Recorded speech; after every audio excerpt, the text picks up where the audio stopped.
let's bring on our special guest for the week. So he's back with us. We've got Lars Hanson here from Locked On Huskies. Lars, really appreciate you joining us. Thanks for having me on, John. And TJ, good to see you guys as always. TJ wearing the hat for you as always last year. I remember that about you, so gotta get that in there. Looking forward to this one because it's gonna be an interesting game for sure. Yeah. You could say that again. And obviously very interesting that Michigan is favored by 5.5 from our sponsor, our friends at FanDuel. Michigan favored by 5.5, over under 50.5. So some scoring is expected, Lars, in this game. And 5.5 is an interesting amount given it is at the Big House, but with recent struggles, especially against USC, how do you see kind of the big picture of this game and the matchup ahead? Yeah, it's an interesting one because being at home for Michigan, I wasn't surprised that they were favored. But if you think about the Ohio State line, it was 8.5 at Husky Stadium. Ohio State being the number one team in the country, that makes a little bit of sense. I would have thought maybe 10, 11 points for that one. So it does give a little credence to Washington, but you look at the matchup, and I think TJ was bringing up the PFF grades. I'm looking at basically two polar opposites in this game. Washington has all the highest offensive grades. Michigan has all the highest defensive grades. There's only two players for Washington, I think, that are in the top 12 when you combine both teams. And one of them might not even play. And that's Zach Durfee, the senior edge rusher, who had a great game against Wazoo and then, again, got hurt. He's been basically not the story of his career, but just hasn't been able to appear as much as fans would like him to. So Alex McLaughlin is basically the guy for Washington's defense. If Michigan fans want to know who, to scout on Washington's defense, it's Alex McLaughlin. He's going to make pretty much every play. He's going to be around every play.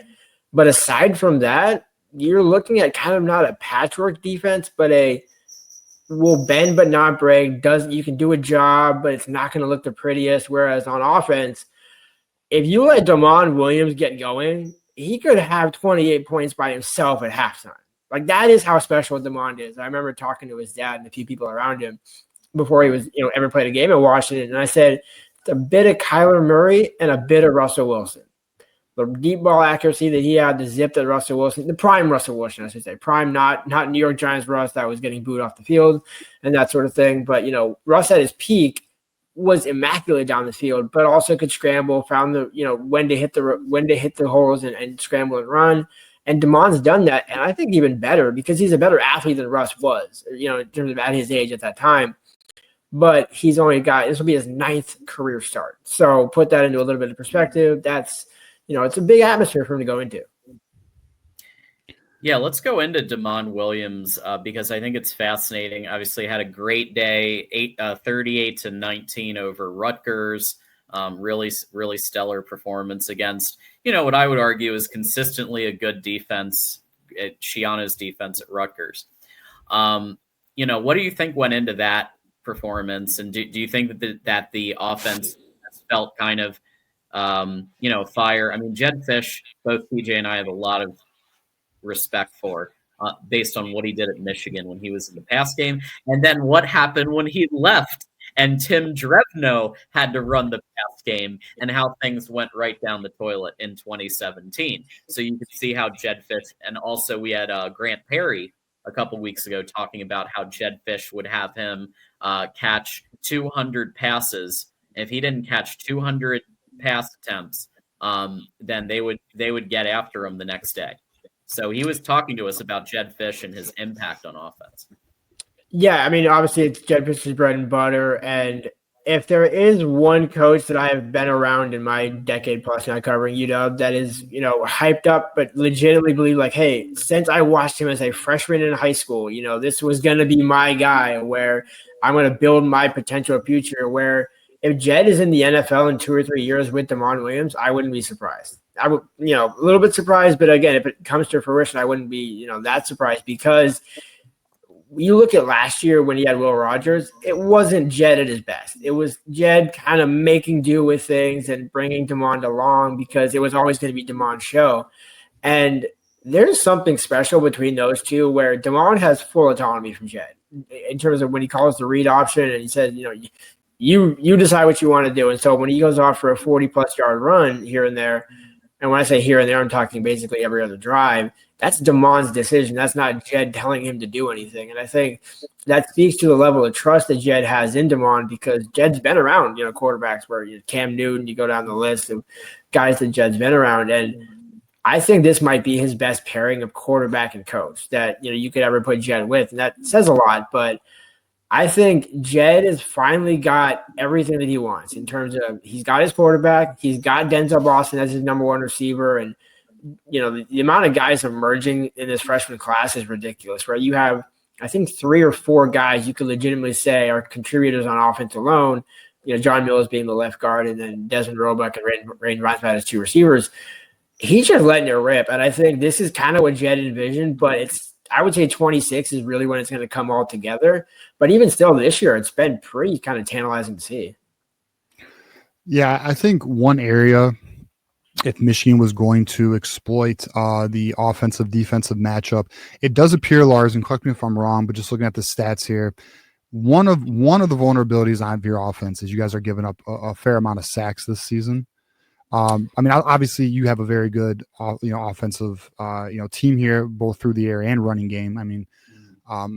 Coleman here has having an excellent season, but if there's one area of vulnerability that I'm looking at least statistically speaking, it does appear that Michigan could potentially make some impact in getting to the quarterback. Now, Lars, don't fret. We seem to be having trouble getting to the quarterback. Ask USC, we didn't get to their quarterback at all last game. Even though we do have 15 on the season, which is pretty good, but what's your thoughts there? Like, what is the mismatch, or what is the matchup you think between the defense and the offense that could determine that matchup? I think whether Carver Willis plays it and starts at left tackle or not, that's going to be a huge difference, because Max McCree, his backup, was a 2-time JUCO All-American. He's got a great story, actually, if you go, dive into it. He left football for about 1.5 years. His mom had breast cancer. Dad had a slip disc. So he had to quit football and bail out of Maryland 2 games into the season and go, move back to Missouri and help the family. Came back to Washington, came back to football flat out last season at Washington, didn't get cleared to the Eastern Michigan game, ironically. And he's been okay. He's a solid backup in terms of, he's a good veteran, experienced guy, but there's a massive drop off between Carver Willis, who I would say could be a, honorable mention Big Ten, recipient at the end of the season, if not slightly better, and Max, who will get starts and be that journeyman offensive lineman, but there's a significant drop off, and that's no shot at Max or anything like that. But the same can't be said at left guard. So I think that's why I would highlight that left tackle position as a key, where if you can get that matchup to Michigan's favor, that's where that exactly. But the interesting kind of counter for both of these points, because you're absolutely right. I do agree that Washington's absolutely vulnerable when it comes to giving a pressure. You have the best magician at quarterback to evade that pressure. And all of Washington's success has come behind Drew Azzopardi, the right tackle, Gurren Hatchett, the right guard, and Landon Hatchett as the younger brother at center. Jonah Coleman or Damon, pick one. They've had, I think, 75+% of their runs have gone to the right side. Yeah. So, and teams know that, and they still can't stop him. So Drew's improved massively on the right side. So if there's a vulnerability, it's on the left side. But I would say even the left guard, Pocky Pina, who's filling in for John Mills, as he, I think he's going to be out for about a month, give or take. I don't, conservative opinion, not from Jed or anybody, not sourcing that, just a rough opinion there. He's just as good. I think John Mills is slightly better because he's got better size, he's a better run blocker and things like that. But Pocky was a 4-star, and Kalen was very high on him. Ryan Grubb and that old staff before Jed were very high on Pocky. So there really hasn't been a fall off at any position except left tackle. And that's, I feel like, when you can mitigate, if your 4 or your 5 linemen are, able to still be above average, and one is just kind of getting a passing grade, if you will. Okay. So it does look like, breaking down some of these numbers from the Rutgers game, that the receiving game, 402 yards in the air, 2 touchdowns, pretty wild stuff. It does look like DeMond himself was the primary rusher. So looks like the quarterback had to. Is that because you think Rutgers took away some of the other options? And they just kind of had to go with the quarterback run at that point. In a way, but also your best asset, you might as well use him. I think a lot of that was Damon keeping the ball for himself. And I'll be honest, there was a couple of decisions that Damon made that were terrible in terms of keeping the ball. But when he also runs for 135 and 2 touchdowns, you can't really nitpick that. One of, I think, 16 quarterbacks to throw for 400 and rush for 100 in a game in NCAA history. There's only so much where you can say, hey, we got to force feed the ball to Jonah or Adam Muhammad, who I do think is worth mentioning.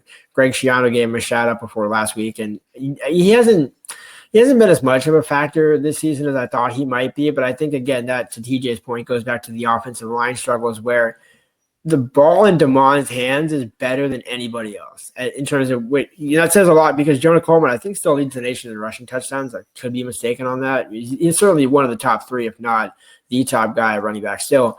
But the offensive line hasn't opened the holes. And Damon can open a hole that's not there, or exploit a hole left or right on the edges that is or isn't there. And that's kind of what the Rutgers game showed, worth noting, it was a tale of two halves. Like, it was down 13-10 at halftime. So they're a very gettable team in the first half, but you have to put them away in the first half, whereas it's kind of death by 1,000 cuts, where if Washington's if it's even a 20-10 game at halftime, and Michigan's up, that game ain't over, not even close. And I think it really takes until 2 minutes left in the fourth quarter with that same score where I would actually start to then be concerned. Yeah, it's interesting because one would say traditionally that this was a strength on strength and then weakness on weakness type matchup, but with what happened against USC, that to me, that's all discombobulated right now. So you would think that the Michigan offense versus Washington defense might be the more the weakness on weakness, but maybe not this year. Who knows? Well, one last thing, John, on Washington's offense versus our defense. They lead the Big Ten in third down conversions. Oh boy.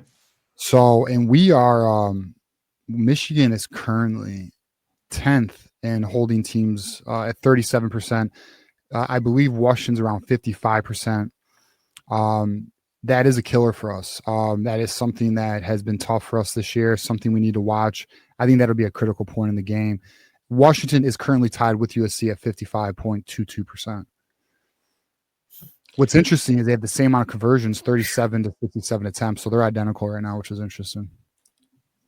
Yeah, as you said that, I just pulled that up and I kind of laughed in my head there, because it very much could be a rinse and repeat of the USC game, but also ironically, go look at UW's opponent third down conversions, not that great in terms of, I think they ended up with Rutgers, being rather passable, but yeah, they're 14th in the Big Ten in opponent third down, allowing I think 41, somewhere in that range, where the bottom tier of the Big Ten. So if it becomes a shootout, again, this is kind of what I've been saying on Lockdown Huskies. I'm taking Washington, because no disrespect to Bryce and Justin Hayes and all those guys, but if you're taking a shootout, it's Washington. If you're taking a close game, I still take Washington, but I'm a little more reserved. But again, you just look at the matchup, and it's like, if it's a 10-3 game at the final, I'm betting Damon somehow finds 6 somewhere in there.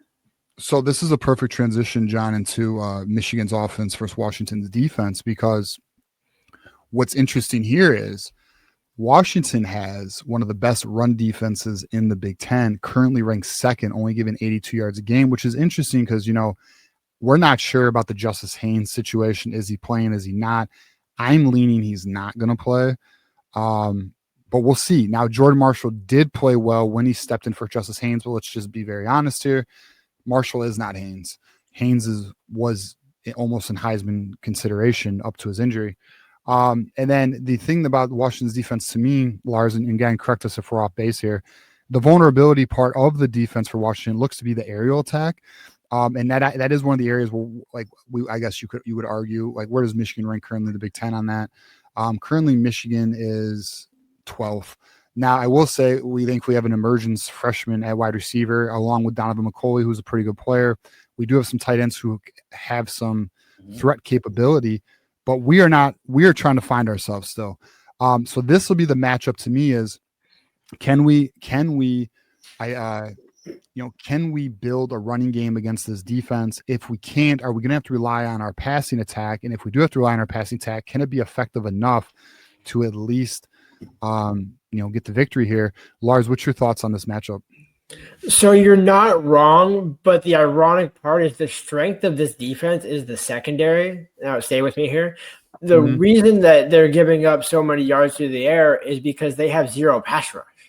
Zero. Like Zach Durfee is basically the guy. And so with him being out, I think Bryce Butler had 2 sacks against Rutgers, sack and then an air sack at that point, because I don't think the first one actually was. But that's neither here nor there. It's in the stat book now. They don't really have consistent pressure from anywhere else. I mean, Jacob Lane has 2.5 sacks, I think, to lead the team. He's a good player. Jacob Lane is a very good player in terms of what he came out of high school as a 3-star at Emerald Ridge. I guarantee if you ask 9 out of 10 people on the West Coast, they're probably not picking out where that high school is, even if they're into recruiting. The reason I say that is you can have good players, but there's no guarantee of him every single week making an impact like that, having a 1-2 sack performance, being a true edge rusher in that sense. Isaiah Ward would be that guy, but he hasn't really emerged in that role. Russell Davis is out for the year, another good pass rusher. Deshaun Lynch, again, finding himself. He's making some plays, but again, makes 1 play and misses 2. There's a lot of question marks when it comes to getting pressure. So the reason kind of Ryan Walters has gone with this, hey, we're going to keep everything in front of us mentality is we have a first-round cornerback in Takario Davis, a first-round safety, arguably, in Alex McLaughlin, and a couple of nice other pieces in Ephesians Prysock, who got his first pick in 2 years since 2023 last week. And so been good but not great. The one area that does concern me with that matchup, and we've not really been talking about it, is Washington gifting Michigan chances to stay on the field.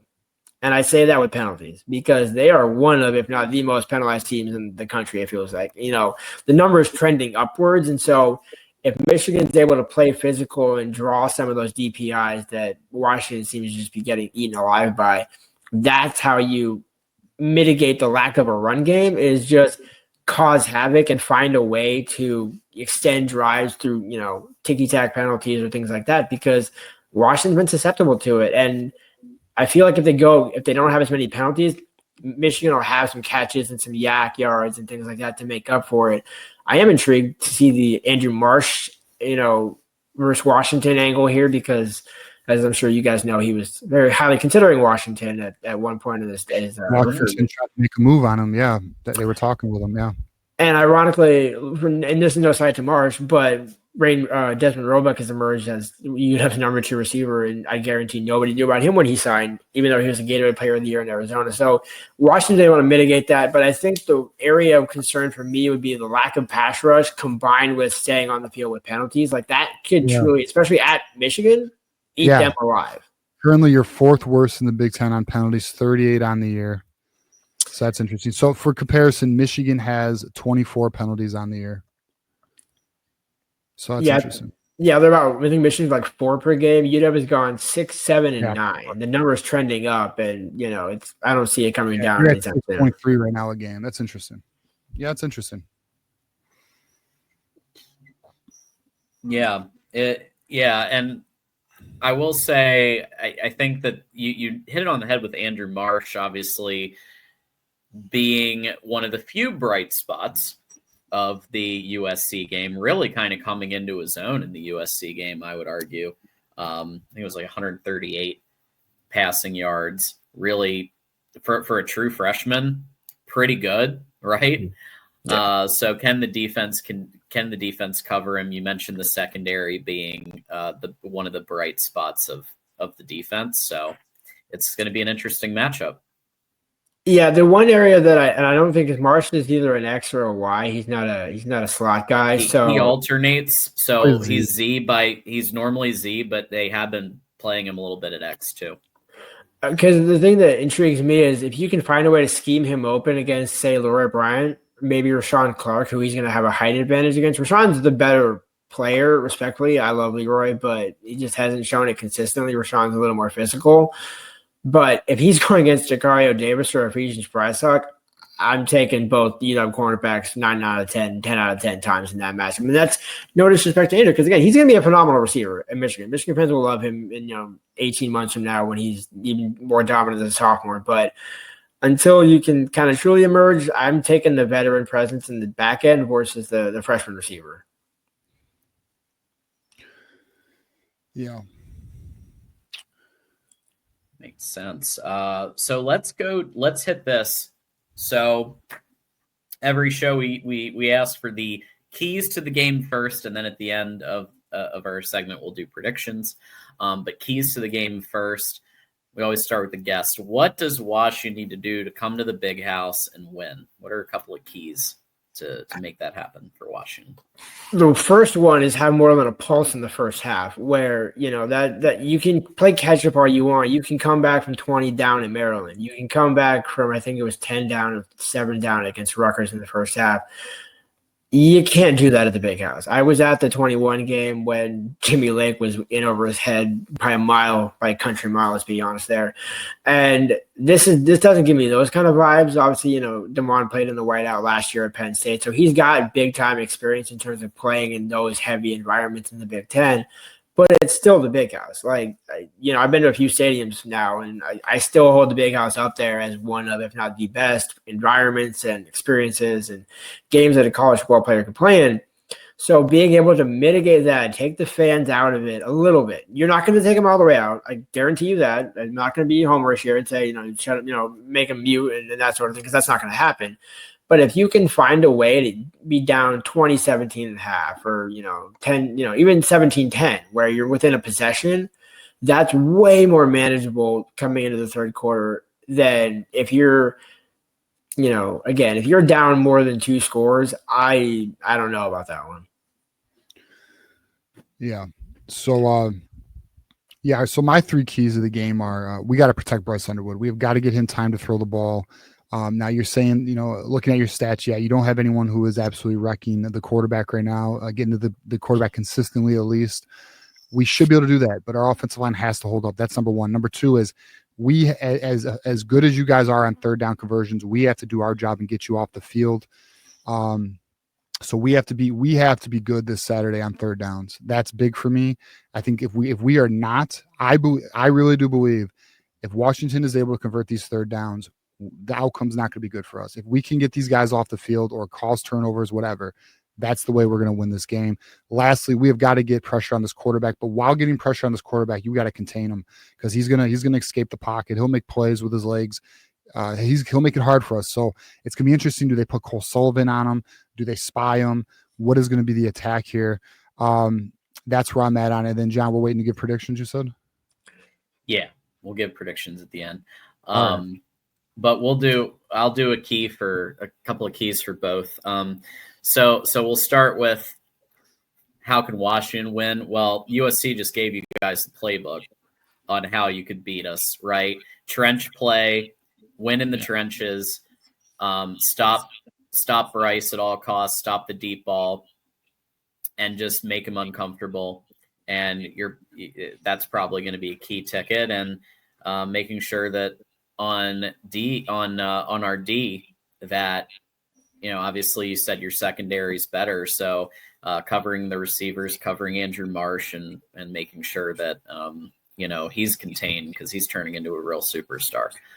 For Michigan needs to cut the shit, and respectfully, and get back to Michigan's identity of toughness, physicality, win in the trenches, reestablish the run, and then get Bryce open in the pass. Well, one thing you said, Lars, that was really interesting.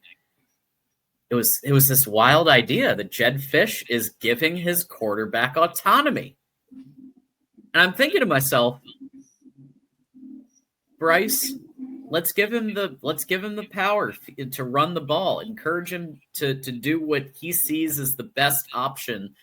I just feel like there's still a little bit of I can't prove it, but I could just get a general sense there's still a little bit of hesitation or restriction, or just not quite trusting Bryce.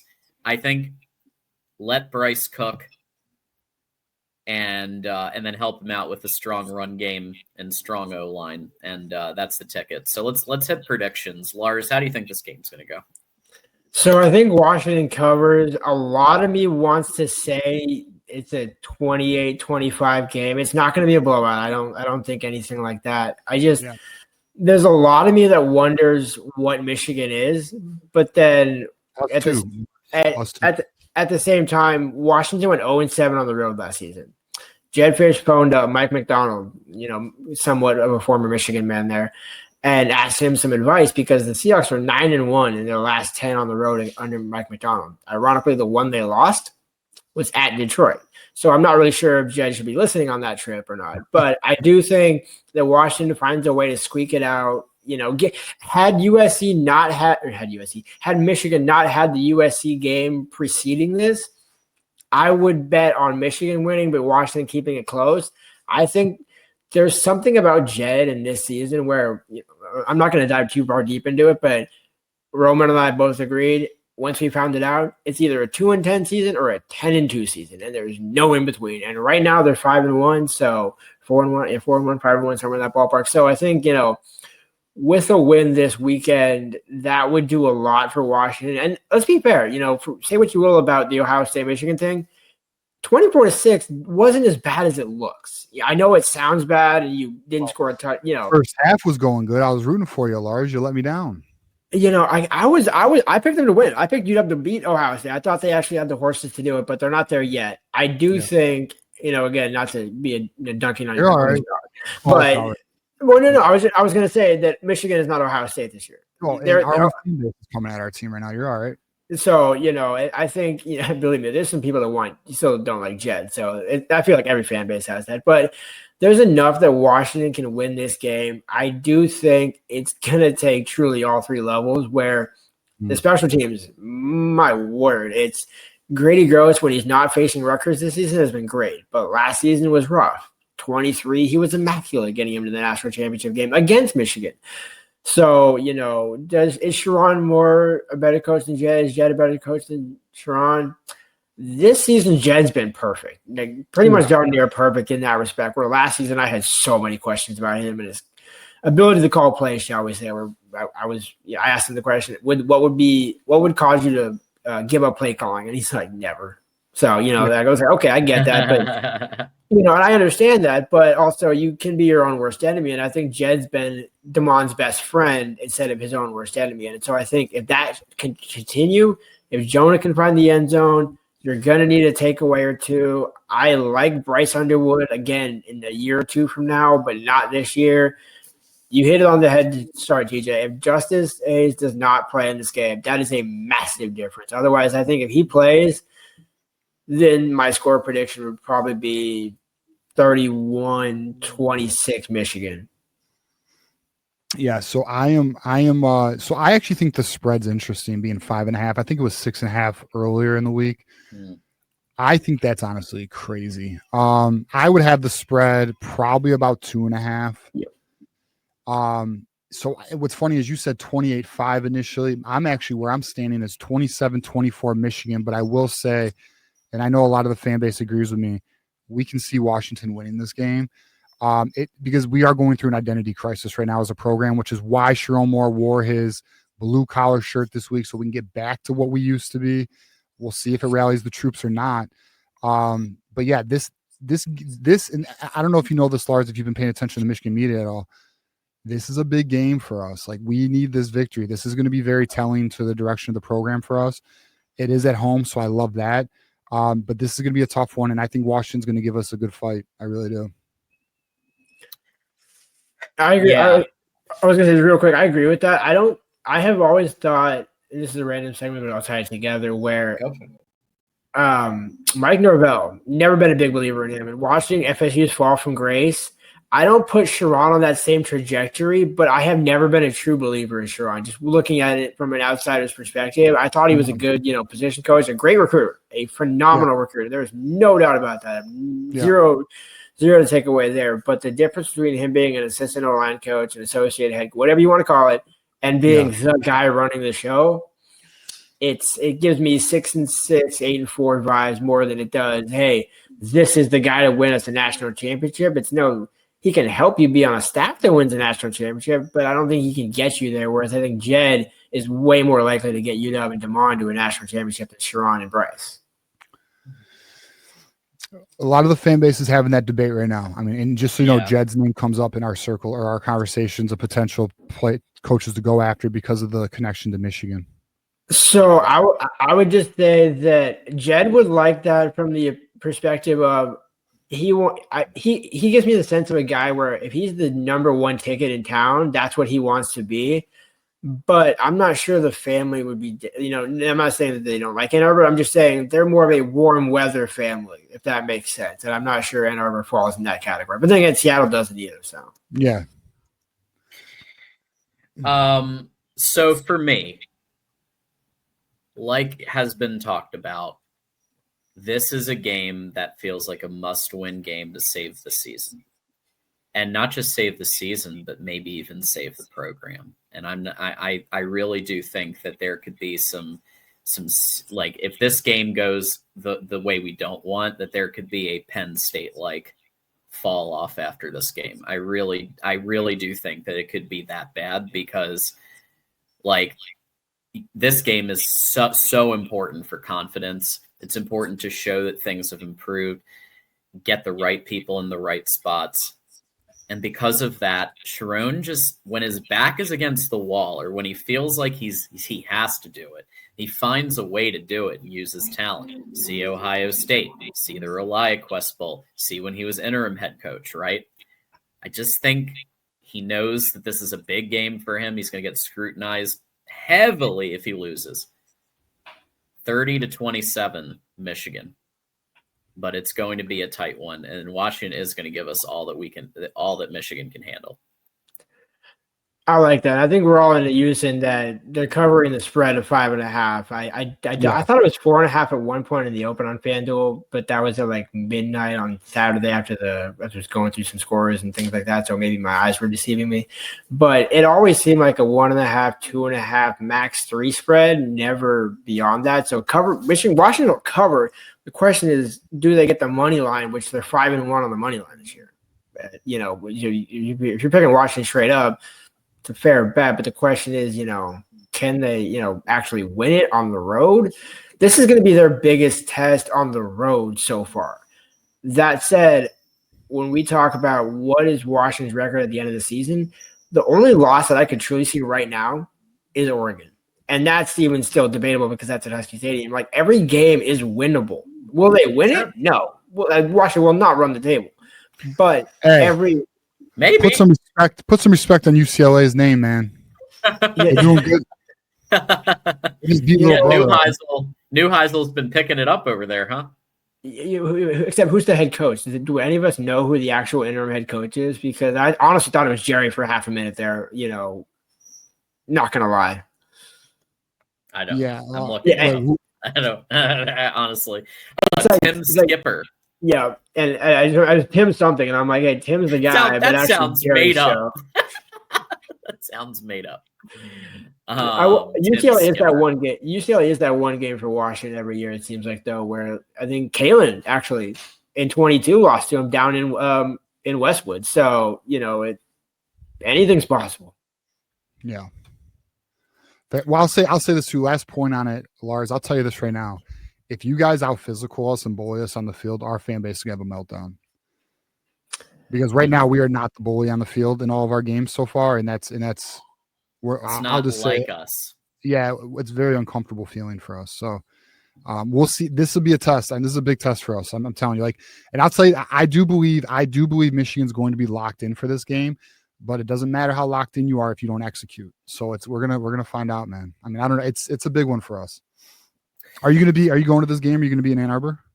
Unfortunately, I won't be. Kind of to make some decisions, on which games I would go to this season. So having been to the 21 game, little PTSD. I got to meet El Presidente that weekend though, so that was cool.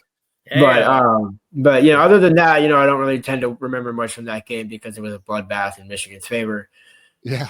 But I will say Ann Arbor is beautiful. It's a great place, and the parking, my word, like beautiful access. Love it. Yeah. Mm.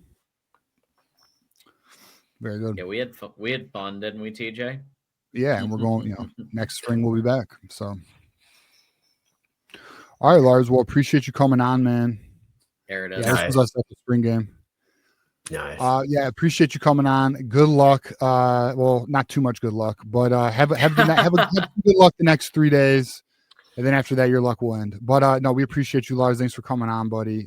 John, should we let them know where we can find them, where they can find them? Yeah, Lars, let everybody know where they can find your work and follow you and all that good stuff.